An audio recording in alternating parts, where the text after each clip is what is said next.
po, ako po si Shane. At ang favorite Bible hero ko po ay si Job. At ito po yung drawing ko.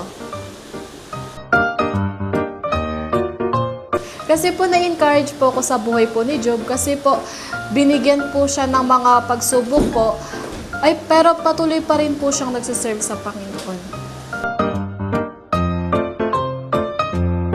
Yung tumatak po sa akin na kwento po ni Job ay kung paano pa rin po siya nagpatuloy sa Panginoon po sa pag-serve po kahit ang dami na pong pagsubok na ibinigay na po sa kanya.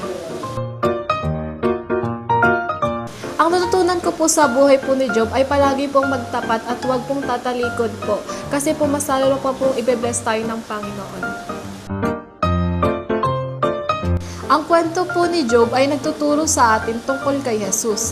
Dahil pareho po silang dumaranas ng matinding pagdurusa, pero si Job ay nanatiling tapat sa Diyos. Sa gitna ng kanyang pagsubok, higit pa rito, si Jesus ay ganap na matuwid na nagtiis ng kanyang pagdurusa, na namatay sa krus ng Kalbaryo at binayaran sa ating mga kasalanan. Dahil si Jesus, meron na po tayong pag-asa at buhay na walang hanggan.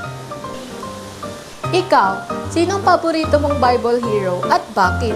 Salamat sa panonood! Bye-bye!